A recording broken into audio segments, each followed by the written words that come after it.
This conference will now be recorded. Okay, so we're starting Sefer Bamidbar, page 726, Perek Aleph, Pasuk Aleph. So working our way through the Torah, right? We always point out we don't have one Torah, we have Chamisha Chumshei Torah. We have the 5 books. Oh, and we are learning Le'iloi Nishmas, thank you.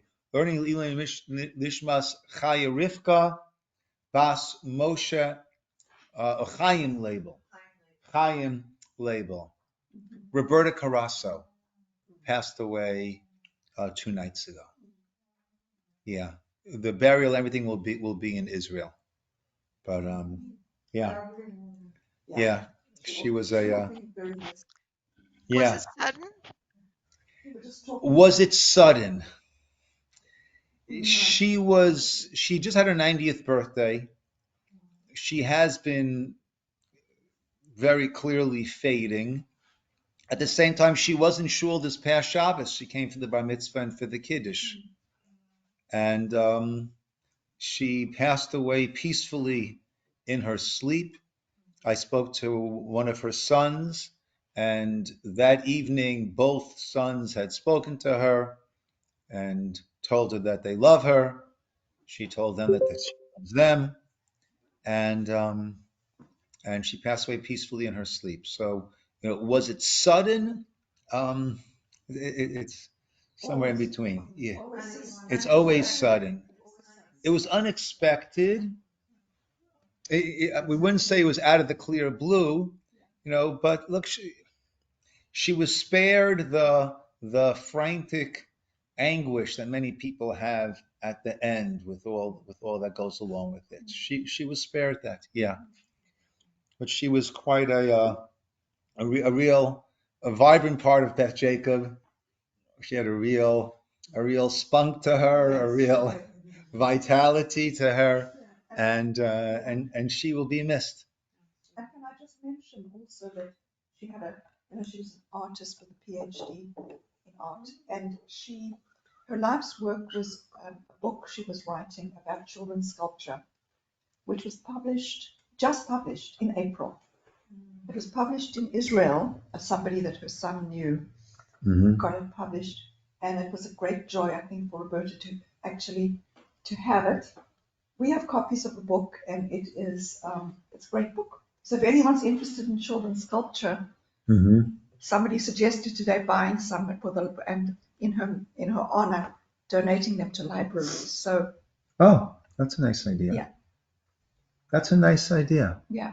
And I talked to somebody yesterday who's kind of planning a memorial, like for people to get together and just share their memories. Yeah, everything's going to be in Israel, so we sort of So maybe in about 3 weeks' time or so, and maybe we can have some of those books. And maybe we can even read a little bit of the production of the book, just so people will know what she was working on for 50 years. Yeah. She was she'll be so missed. Yeah, she really put her heart and soul into that book and into everything she did. Everything. It was an inspiration. The memorial is not unprecedented at Beth Jacob. When Deborah Lovegrove died, and the Levaya and everything else was remote. We did also do, I guess, at the end of the Shloshim, a memorial. I forget exactly, but if we were so inclined, we could do a Beth Jacob memorial. And I think also at Laura Weiss, your yard site, I think we also did a memorial so it's not unprecedented for a congregational memorial. Yes. Okay. Yes. Good. Okay, let us begin. So again, we're learning Le'iloi Nishmas Chai Rivka Bas Chaim label. So we start off saying that the Torah has its different books, and Ramban explains what is the flavor, the unique nature, the unique topic that each book contains. And Breshit, he says, is about creation, but not just physical creation. That takes about 20 psuk in the beginning, but it's the creation of the foundations of the world, the physical and also the moral foundations. We see all the stories of Adam and Chava, Adam and Eve, and Noach, and the Dor HaFlaga, and the Tower of Babel, and then the Avos and the Imahot, the patriarchs and the matriarchs laying down the foundations. Then we have the book of Shemot, which we discussed is the book of exile and then redemption. And that's why, even though towards the end of Bereshit we heard about Jacob, Yaakov going down to Mitzrayim, but Shemot begins again. Ve'ela Shemot b'nei Yisrael. These are the names of the children of Israel who went down to Egypt. Why? Because it's the book of exile and redemption. The redemption, we had not yet gotten to Israel. We're already out of Egypt. We already received the Torah in the middle. The redemption at the end of Shemot is the Mishkan and Hashem's presence filling the Mishkan. That is the redemption, when we have that close, intimate connection with Hashem. Once we had that, then we moved on to the book of Vayikra. Vayikra was all about how we tend to that Mishkan, to that house of Hashem. How is that tended to, right? And we have all the aspects of kedusha, of holiness. We have holidays as they relate to the sacrifices that took place in the Mishkan. We have personal purity and holiness as it relates to our entering the Mishkan, our being part of this nation. That's Vayikra. And now Bamidbar is how we deal with that Mishkan as we are making our way through the Midbar, right? Bamidbar, in the desert, in the wilderness, in the desert. This is how we make our way with this Mishkan as we're going through the Midbar, through the desert, and all that goes along with that. The ups and the downs that we had in terms of the nation and the decisions that we made and the things that we did. So let us begin. Vaydaber Hashem al Moshe, Hashem spoke to Moshe, Bamidbar Sinai, in the Midbar Sinai, in the wilderness, the desert, in the Sinai desert, Be'ohel Moed. And where would he speak from? The Ohel Moed, translated as the tent of meeting, meaning that was the Mishkan. When Be'echad L'chodesh Hasheni, on the first day of the second month, Bashana Hashenit, in the second year, Litzeitam Me'eretz Mitzrayim, when we're going out from the land of Egypt.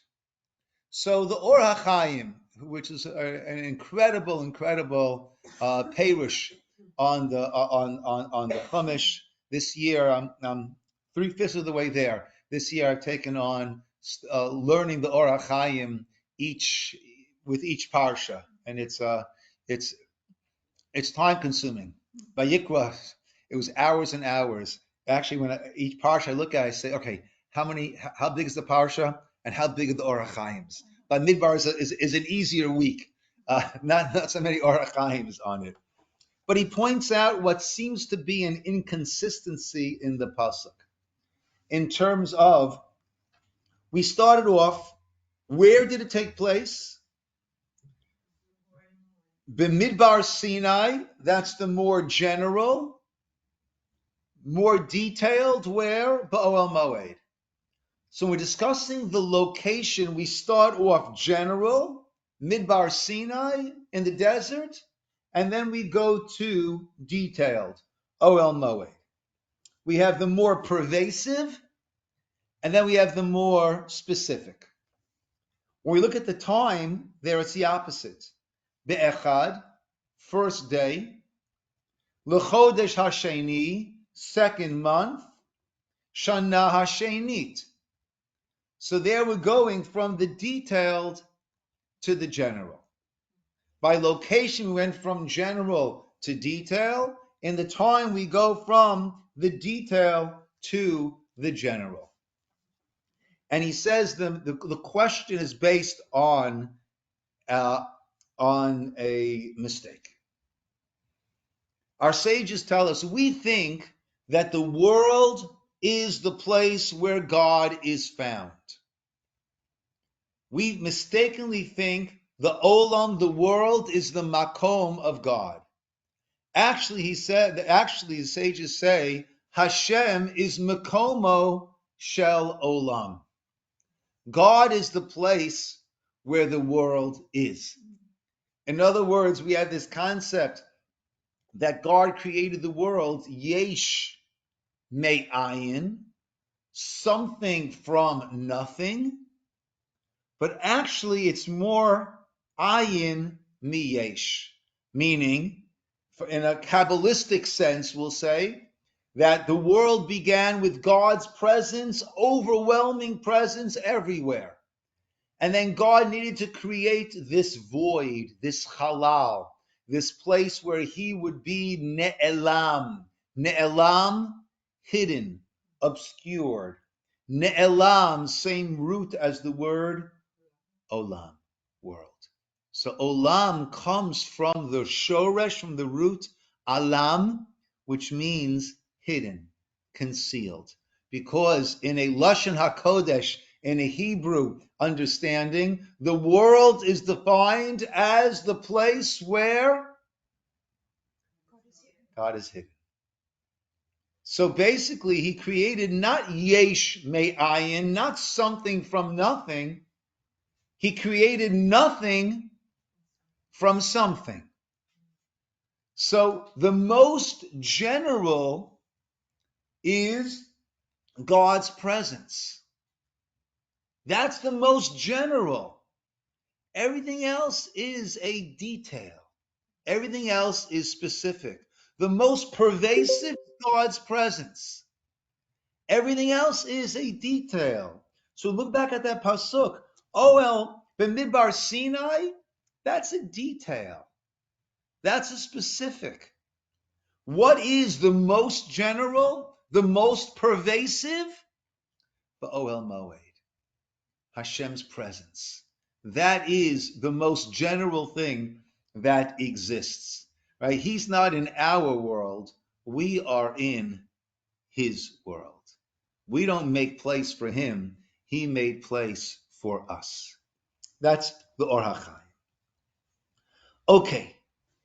And we're stressing that this took place Bamidbar, in the Midbar. Right? They call it the wilderness. I don't know. I prefer the desert. So our sages all point out that the Torah very, very purposely was given to us in a midbar, in the desert. When I was in Israel post high school, so Israel still had the Sinai. This is before the peace accords with Egypt, Camp David Accords with Begin and Sadat, which led to Israel relinquishing control over the Sinai in exchange for a peace agreement with Egypt. That very, very cold peace has somehow stood the test of time, though. Whatever you want to think about that. We had a 5-day Sochnut, Jewish agency trip, camping out in the Sinai. And it was incredible. Absolutely incredible. So let me ask you, why would the Torah be given in Midbar Sinai, in the Sinai desert? What are lessons, what are ideas, concepts that we can extract and apply to ourselves in the Torah being given in this Midbar, in this Hefker? Hefker is ownerless area. Yes, Esther Shulamit. There's no distractions. There's no human, buildings around, no cities, no technology. Okay. Nothing of human construction. Okay. So let's touch on 2 points that you brought up. Right. One of them is the distractions. Right. The distractions. We live in a world that is beyond distracting. Everyone wants to multitask. The definition of multitask: doing two things poorly at the same time because you are distracted. One distracts you from the other, right? We think it's such I can multitask, right? Right? The best thing is when we can. It's easy to multitask because we jump, right? How about the skill of focusing and not getting distracted? And the world that we live in, a close friend of mine, this is going back, I think, the 1980s, when they came up with the Walkman. Remember the Walkman? Wow, you could walk along and plug something in your ear, right? And and he bemoaned the fact that at least when we were walking, we had a time to just think, to just be with ourselves and our thoughts, right? And now forget about a Walkman. We're walking around with a supercomputer in our pocket or in our purse that keeps buzzing every time someone feels the need to update their status. That I need to know what they're having for breakfast now. Update my stat. I mean, it's. I mean, I silence everything. I silence everything. But even then, I still feel the vibrations sometimes. Right? I mean, if we want to have a spiritual connection, a connection with Hashem, we need to carve out some space for ourselves where we. I mean, I always say that that's one of the things that I love about Shabbat. Everything gets powered down. Everything gets powered down. The phone, the computer, everything is just, it's off for 25 hours.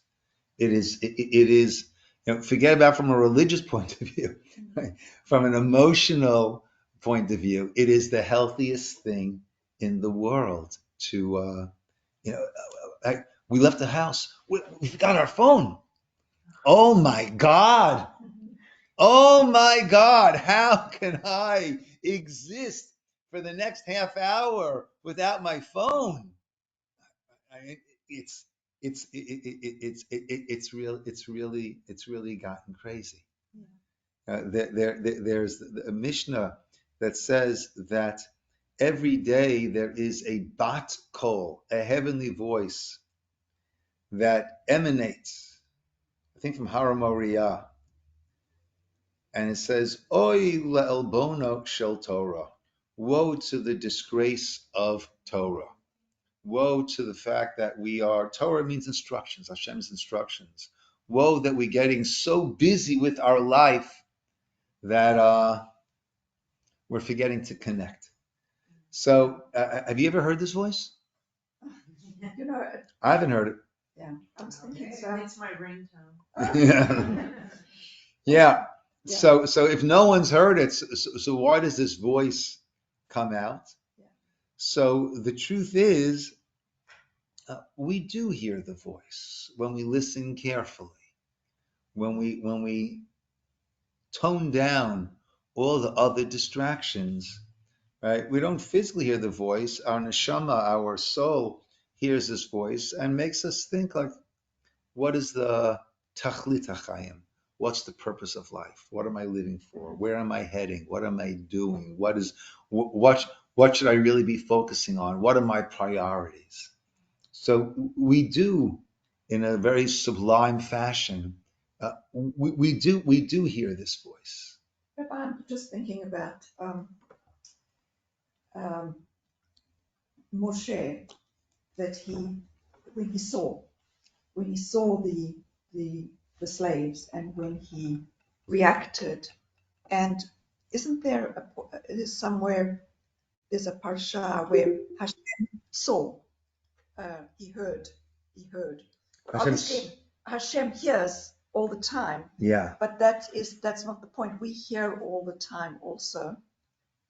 I think about that a lot. Mm-hmm. That we don't, that It doesn't register. it doesn't register that Yeah. when he saw, we don't really see. We hear, but Yeah. we don't listen. We don't listen. We see, but we don't watch. Exactly. That's what I'm thinking. That's nice. That's So you say again, we hear but we don't listen, we see but we don't watch. Yeah. Yeah. I feel that very much so. Yeah. Yeah.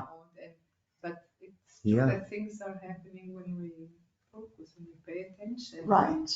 We start to actually Even when you pay see. attention. Yeah, when you pay attention to somebody else. Yeah. Fully. That's a very difficult skill right there. Yeah. Yeah. Yeah. And yeah. You know, when someone's telling a story or telling something, right, instead of listening to what they're saying, our mind is already going on to our response. You know, they're telling a story. Oh, what story should I tell? Oh yeah, well, you know what happened to me. You know, it's like we're always we're not in the present. We're not in the present. Maybe a better word for watch is observe. I would Yeah. say. Yeah. Or we see but we don't. Take it in. Yeah. Yeah. We don't contemplate. Yeah. And that's, yes, I Esther. think those of us who are older, we remember a time. I think that's all of us here. We're good. When the phone was attached to the wall, and when you left home, you didn't have your phone with you. Yeah. But like the younger people, they grow up with it. So how Yeah. much more so? Yeah. More difficult that must be. Yeah. Yeah. I remember in my house, if the phone would ring during dinner time, my father would say, "We're not going to answer it. If it's important, they'll call back. If it's not important, just as well." Then we're not missing anything, right? Yeah. What a good honor. Yeah. There. Yeah. Yeah. Yeah. Those of us who are a little bit older remember a different world, which was a lot more conducive towards not just hearing but listening, and not just seeing but contemplating and taking it in. Yeah. And far less distracting. Yeah. So Yeah. going back to the desert,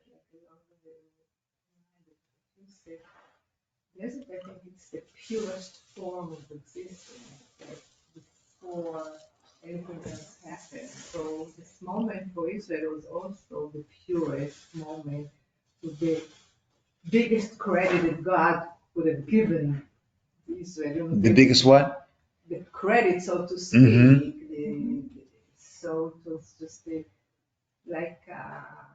they were born basically there, like a baby. Right. The purest Yeah. form. Yeah. And that's also, as you said, along the lines that, there's no human intervention. This building is amazing, this painting is amazing, but you go to the ocean, you go to the mountains, right? Nally and I, we went to Sedona. We went back to Sedona. It's just, it's So cool. it's so pure. Yeah. It's God. I mean, you just see, Yitzir Kapav. You feel, and that's what we felt in the Sinai there. It was so overwhelmingly beautiful in its simplicity, in this pristine glory, uninterrupted, no fingerprints on it. It was just, and you feel this awe that you can feel there. Right? That's a place where a person really feels that home. And I talked to someone, and he said, when he was recommending that I take a trip to Sedona. He said it's like God's sanctuary. That's how he described it. And a midbar is a place where you have that pristine beauty, and like Leah, you're saying that it brings us back from all the stuff of the world. Yeah. It Yeah. may beg the question then why we needed a Mishkan for God. If that's, if we can really, I guess because Hashem chose to rest his pleasant presence in a Mishkan, but with all this other Well, awe. actually, the Mishkan, Ramban describes it as a portable Har Sinai. Whereas So the Har Sinai was outside. The Mishkan was actually meant to bring us back to that Mount Sinai experience, right? Which of course is the giving of the Torah, but also this overwhelming sense of God's presence wherever we go, right? To take that Sinai experience and to make it transportable. That's what it was doing. Yeah. There's also a concept that a midbar is a place of hefkerus, where it's hefker. There's no ownership there, right? And that's a sense of humility that a person feels where they are there. And the Torah is also compared to mayim, compared to water. And one of the explanations is, well, water is life-giving, life-sustaining. Without water, right, there is no life. But also water pools at the lowest point. And they say also, the sages say that Torah gathers where there is humility. And that's another aspect of midbar. Other ideas about a midbar, about a desert.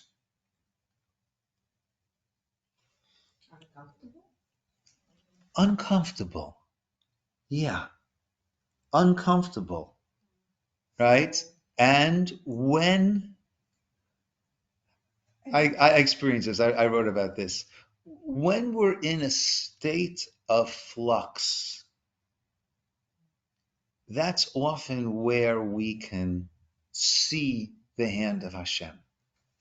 Right? When we're settled, we kind of take things for granted. This is what I have, this is what I do. When we're in a state of flux, I'm sorry? Facilitates growth, right? And that's when we can see. When I moved from Israel back to the States, and that was certainly a tremendous state of flux. So I had this van that I was looking to sell, and I had a sign on my van, for sale, lemechira, call this and this number. I'm not getting any calls, and I'm getting closer and closer. And it was a nice van. It was a Hyundai H1. It was a 9-seater. We got ourselves a 9-seater because we had 7 children. So we got ourselves a 9-seater. It was a beautiful van. I'm not getting any calls. Finally, I get a phone call. Right? Yes, I'm calling about your van. Yes. I want to let you know it has a flat tire. I don't know if you realize that.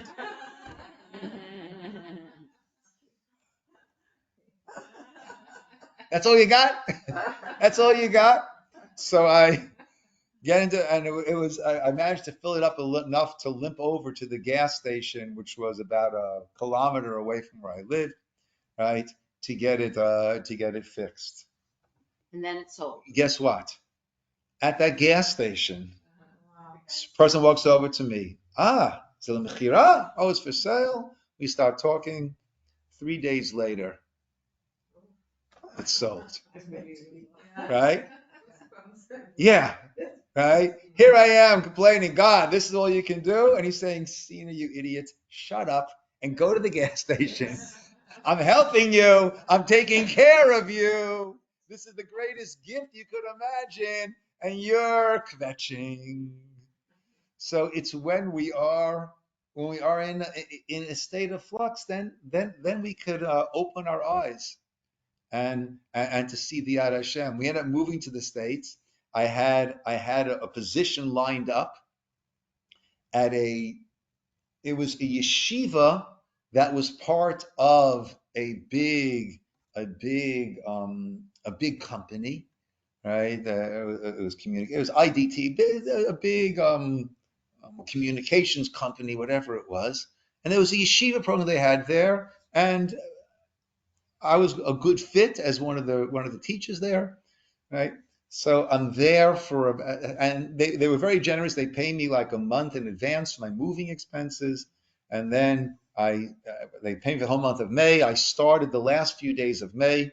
3 days in, we all get called into human resources, right? Sorry, but we're closing down this program. Okay. All right, so they meet with me individually. And they say, "Listen, Rabbi Ciner, we understand that you moved here, so we're going to, of course, pay you for May. We'll pay you for June. We'll pay you for the summer, July, August. We'll pay you for September and October, right? But we urge you to look for another position." And I said to them, "Gentlemen, I just moved from Israel with 7 children."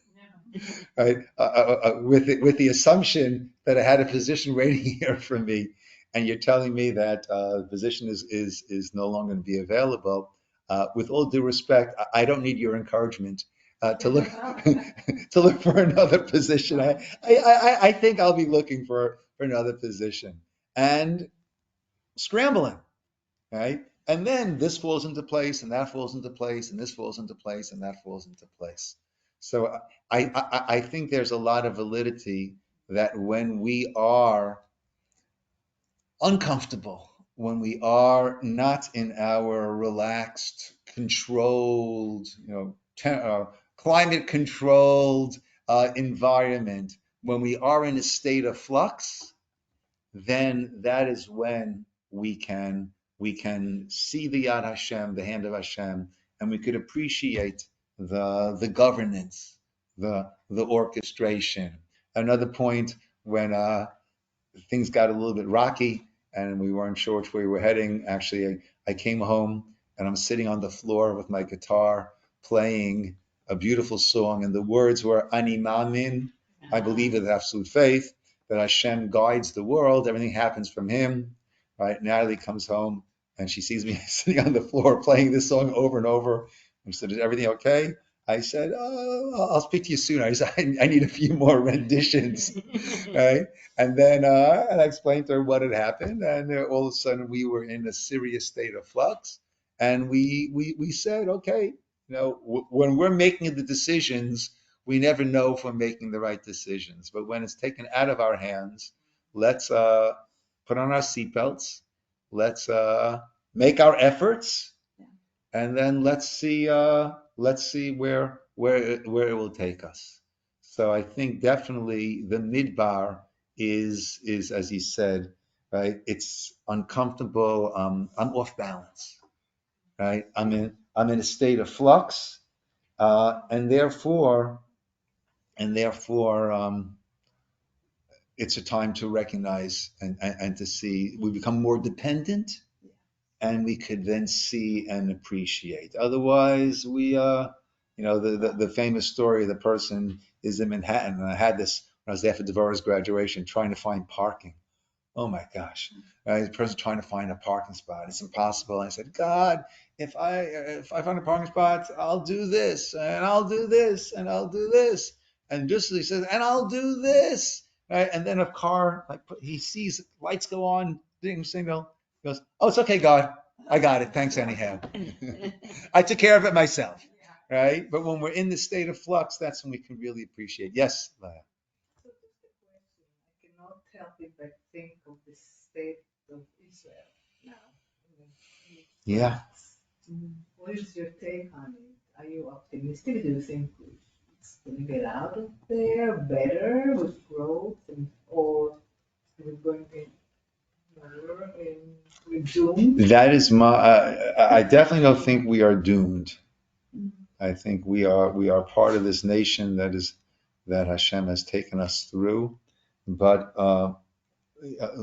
Lay had asked with what's going on in Israel now, right? We're certainly in a disjointed state of flux. And my tefillah, my personal tefillah every day is during my Amidah, when I'm davening every morning, is that this should not just be this bump in the road, but this should lead us to far better than the way it started. How? Early on there was I think there still is a tremendous degree of unity, though it's starting to splinter a bit now. Yeah, it's you were there in Israel. Yeah. At least it may result in no more Hamas, although youngsters of those fighters may still, and at least it may result in getting rid of those UNRWA classroom lessons that result in generational hate. Yeah. That's a really key thing. If people stop growing up thinking Jews are evil, are the worst infidels, then maybe something will change. Yeah. A generational hatred is a huge part of it. Yeah. Amen. Amen. I just have another thought about that. So Hashem took the people out of Mitzrayim, and now they're waiting for the instructions on how they are to live as a nation. So that maybe they needed to be in that situation in the Midbar, that they could actually, I guess we've all like a clean slate to start. Yeah. reset. Kind of like a Chazan and a Kala. Yeah. And we in Shireen, they say that. I remember our bridal days in the desert. Yeah. So that's an interesting thought. Yeah. Leah, just one thing that I will say, going back to your point,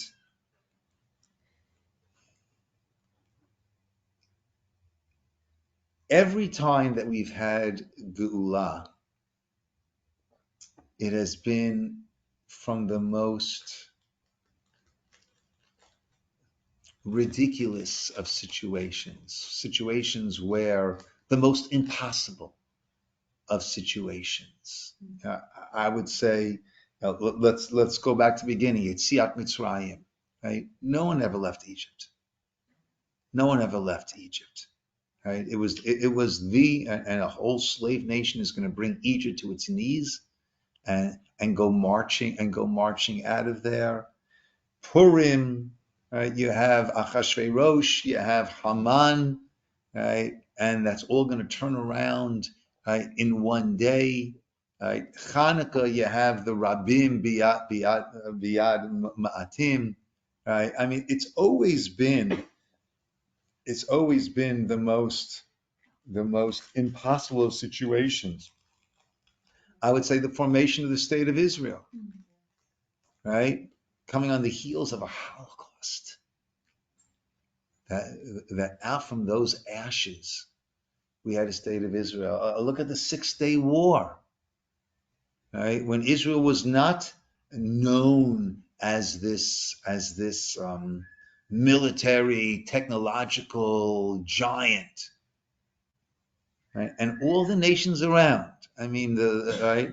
And to think that in those 6 days it would turn around, that all of a sudden little Israel, then Ciner we mentioned before, West Bank, Golan, on all three fronts, right? I mean, it's always been the most impossible, the nahapochku, the most impossible turnabout. So that's what gives me hope, courage, and confidence. Elokim Gadol. And yeah, I need some of this. Elokim Gadol. Yeah, And yeah. If I can just say something too, and the interesting thing about October 7th too is with all the technological knowledge and military advancements that Israel had, to be so overrun like that just shows the failure of those systems and humans, and that just like Hashem saved in the past, and it was instantly. I mean, it was it took a while, but then the turnaround was immediate and complete. That will happen. Yeah, yeah. We shouldn't. Absolutely. Al tiptuchu b'nedivim, b'ven adam she'en lo teshua. We say in the davening every morning, right? And we have to. I always get nervous when I hear what's the exact right. Somchim, we trust in Tzahal, right? Yes, Tzahal. My son is in uniform. I mean, yes, right? We trust that they will do their best, but ultimately, but that's it's got to. We have to make our efforts and do our best and have a strong tzahal, etc., etc. But ultimately, certainly, it's beyond Hashem. and It's in the hand of Hashem. and that's foundationally that's how they operate. Every week we read, the Yisroel of the IDF. Yeah, we say. And clearly they're not saying they're doing it alone. Yeah. May he who helped, Abraham, Yitzhak, and Yaakov help the Haganah of the. Yeah. And may that's the tefillah, and that's officially theirs. It's adopted. Yeah. And that's what that tune is my earworm for the past day and a half. Yeah. Because it's such a pretty song. Yeah. I would just add another idea that Torah is like this midbar. In midbar, anyone can enter the midbar, right? And when it comes to Torah, it's open. It's open for everyone to partake to the degree to which they want to partake. Right? I've quoted often a student of mine who's become a bona fide educator on his own right, Reuven Abragamov, that he says the only thing that stands between you and Hashem is you. That's the only thing that stands between us and Hashem. Meaning, from a sociological point of view, we've said a number of times, right? Any relationship is bound by the degree that the least interested person is willing to participate, right? If he wants to marry her and she'll respond once a month to a text, then they're not getting married. They're going to respond once a month to the text. Right? Any relationship, whoever's least interested, whatever level they set, that's what cuts the relationship off. Between us and Hashem, Hashem's all in, right? We're the ones who are saying, yeah, well, maybe on Saturday, but not on Sunday. Maybe this, that. Right? We're the ones. So a midbar is also that idea that it's all there for us. It is all there for us. And some other things, like Clay was saying, uncomfortable, the characteristics, resource challenged.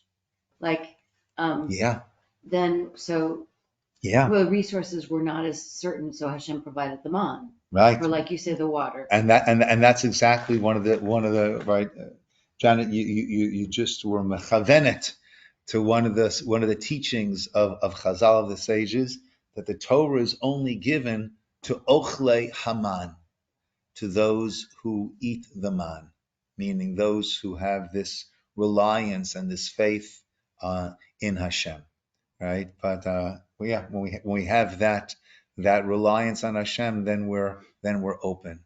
When I've got it covered, I found the parking spot, thanks God. So then it's a whole different approach. And I guess getting back to Leah's research challenge, the the Anani maybe provided a little respite from heat, or Yeah. so sometimes it again Hashem. But it was a clear hand of Hashem that was giving us that. Yeah. So Absolutely. some of those resources ended up being controlled with Hashem there. Yeah. I don't know. I don't need to. And then, so this Chumash is called Chumash HaPekudim also, right? The book of Numbers, actually, is how the English puts it, right? Bamidbar, right? If you look in the English, Bamidbar / Numbers. It doesn't say Bamidbar / wilderness or desert. It says Bamidbar / Numbers, because this is known as Chumash HaPekudim. Right, the book of the countings, because there's numerous countings. I just one other point to make, right? The word Bamidbar, right? So it also has, it could be, right? We read it Bamidbar or Bimidbar, right? But it's also Midaber, right? Which is a term of speech, of speaking. So it's the same root. Yeah, and in the Midbar, that is where we could hear those voices, not in a unhealthy mental state, hearing voices, but that we could hear the voices of the world that are speaking to us. And we're going to get counted over here. So the very first Rashi says, Mitoch chibatan, because of God's love for us, Mona otam kol sha'ah. He's always counting us, right? And counting, the first word of the second pasuk is su'u et rosh, right? Which the English says take a tally, right? But what does su'u actually mean? It's like to lift up, right? Su'u sha'ar marshechem, right? V'yavo melech hakavod. Su'u is to lift up. So what's the difference between Sa'u and Aliyah? In Hebrew, we have lots of words that are when to use which? I'm not sure. And then what's the difference between Su'u is something is when I'm carrying something else. Aliyah, I mean, I'm going up.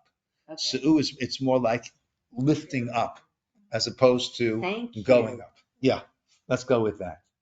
So when there is counting, right? We're right now in the midst of Sfira to Omer, the counting of the Omer. When there's counting, there is a giving of importance to each individual, and each one is important, right? Each one counts. That's what a count does. And Hashem counted us. Rashi says in 3 places. K'sheyotzim Mitzrayim, when we left Egypt, He counted us. After the Egel, He counted us. And now when the Shekhinah, when the divine presence is coming to rest upon us in this Mishkan, Hashem counts us. And there are those that explain that these are 3 very important stages. Yitziat Mitzrayim, and each one has a parallel to us and our lives. Yitziat Mitzrayim is when we went from an impure state to a pure state. When we went through a transitional phase, we went through this transition that now, right, and we needed to know that, yes, you matter. This is crucially important. Every single person. One of the expressions I was using often after October 7th was all hands in. Right? We need everyone. Everyone's got to do what they can do. By Yitziat Mitzrayim, when we became this nation, we were counted, every single person. After the Chet HaEgel, right? Okay, so I'm in, but Ein Adam Ba'aretz Asher Lo Yecheta. I don't know if I have the pasuk exactly right, but that's the gist. We all stumble. We all make mistakes. We all know what we should be doing, and then have our moments of weakness when we don't follow through on our own standards, right? Whatever one's standards are, We all have those points when we are not strong, are not true to our own beliefs. And Hashem counted us at that point to let us know that that is part of being human. And Hashem did not create us as angels. There's a beautiful expression the Gemara uses often, Lo nitna Torah l'malachei hasharet. The Torah was not given to the angels. It was given to us. And we have our strengths and we have our weaknesses and we have our struggles, and it's the struggles that make us stronger and make us better. And we win some and we lose some. Hopefully we win more than we lose. But that is part of being a human being, that we have these struggles, right? We're called Yisroel. How do we get the name Yisroel? Kisarita im Elohim va'adam va'tuchal. Right, the pasuk says by Yaakov, after he wrestled with that angel, right, that you have struggled with the divine and the earthly, and you have overcome. Right, so it's interesting. We're not called Bnei Tuchal. We're not called the children of those who have overcome. What are we called? Bnei Yisrael. We're called by the struggle, not by the victory, right? Because that's what life is. Life is filled with struggles, and after that tremendous stumble of the Chet HaEgel, so we were counted. And then lastly, when Hashem, Rashi brought over here, Kishabal Hashrot Shchinato, when Hashem came to bring his Shechina onto us, we were counted. Right? Hashem bringing Shechina means, God has many names. Right? Each one refers to a different aspect of our connection with him. Shechina comes from shachan, which is to dwell, to rest, meaning that Hashem's presence is here in this world. And this really goes back to what we said before, earlier on, about the yesh me ayin and the ayin me yesh, that Hashem carved out this halal, this place where his presence is not overwhelming. And that's what gives us the ability to make choices and the ability for growth, even though that inevitably contains some stumbles along the way. But what is our job? L'kadesh, to make a kiddush, meaning to make God great again, if you'll pardon my borrowing an expression, right? To bring God back into this halal. That's the third time that we're counted, by the Shekhinah coming down, by the Mishkan. And it is and to know that each and every one of us counts. Each and every one of us has this ability to bring Hashem into this world, into ourselves, into our family, into our community, into our surroundings. That's when that's the third counting. So there's the first counting when we become a nation, when each of us decide what it is that we want to do. Then there are stumbles, this counting, and then there is when the Shekhinah comes down. And that really is, like we said before, the all hands in, and what you brought up, Leah, in terms of October 7th. We each have to do what we can do. We each have to do what we can do to bring about this Shekhinah in this world, to bring about Hashem's presence in the world, to bring about this. It's a tremendous desecration of Hashem's name. You know, when Israel is so beleaguered, right? We are God's people.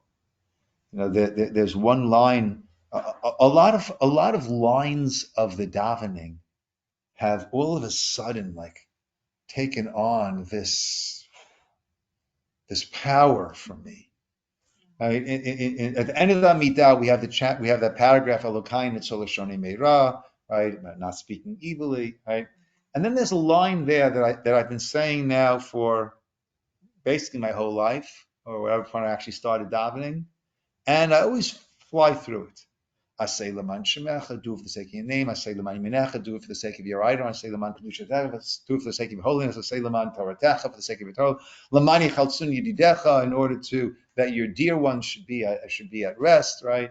Hoshia Yemincha V'aneni, let your right arm save us and answer me. And I've said that like a robot. And all of a sudden now, it takes me time to say that. I focus.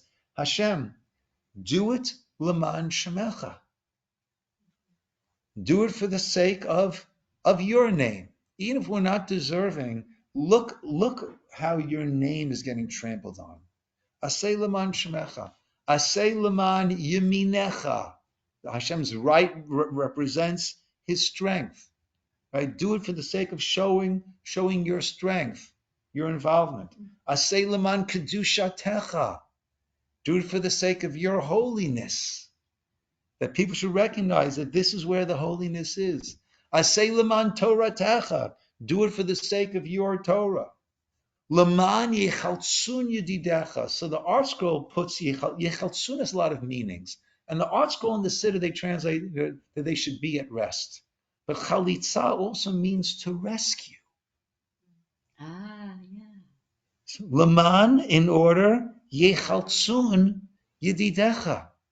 So that your dear ones, the hostages, should be rescued. The soldiers who are in the midst should be rescued. All the residents of the south and the north who have been displaced now for months and months and months. Hoshia Yemincha. Let it be your hand, Hashem. You do it. Because we're at a point now that we don't know what to do. Hoshia Yemincha. Let your right hand bring about this Hoshia, this saving. Va'aneni. Answer me. And when I say the word Va'aneni, I'm saying, Hashem, how many tefillot have you heard from the Jewish people going back in time? Every generation. Aneni. Answer me. This is a line that I've been saying for decades. And now it's hitting me in a whole different way. That's what we need to do. In order to bring the Shekhinah down, we need to each do that which we can do. That's the third counting. We're counting here to let us know we each got to do all that we can do to bring the Shekhinah down. Once the Shekhinah, the more Shekhinah there is down here, there's the clarity, there's the, weeds and mold grows when there's darkness. And let there be, Yehior, let there be light. That's what we're davening for. Puzzled me about the Roman desecration of the Beit HaMikdash. How could you say it was? You said, well, your answer has been that it was seen that the sanctity had left, that Hashem's presence. But even so, like Frank Lloyd Wright houses, that was built by, and it becomes a historical heritage house. And that's a complaint against us. How did we allow the Kedusha level to go down, that this is what needed to happen? But how would Hashem still allow something that even had been his house to be disrespected? Because for the sake of his name. If we're not worthy and it's going to stand, then that becomes an avodah zarah in and of itself. Oh, right? And that was the mistake that the children of Israel made around the time of the Chorban.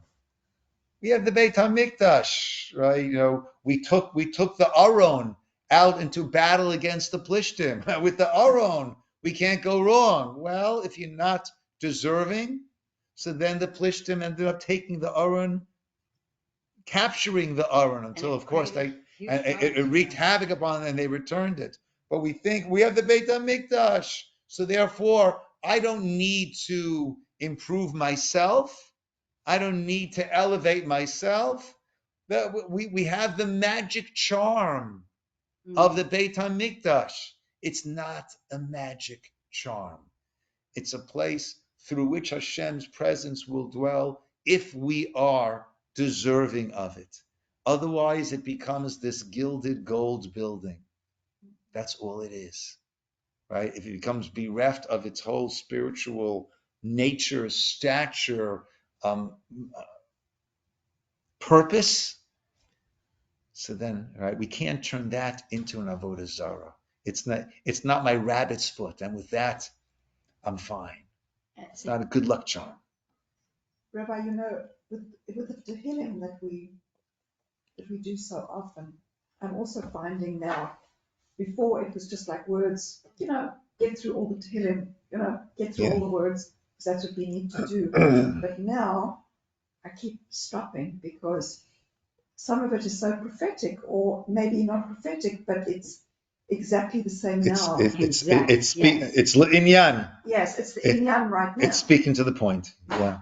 So it's interesting that that's what I'm finding with so much of davening that we have this teaching that the davening was arranged by the men of the Great Assembly, 120 sages, amongst them prophets, and that was at the time when the era of prophecy was about to come to an end, and we needed them and the prophets amongst them to compose a tefillah that would carry us through, that would be relevant for each generation until Biat Mashiach.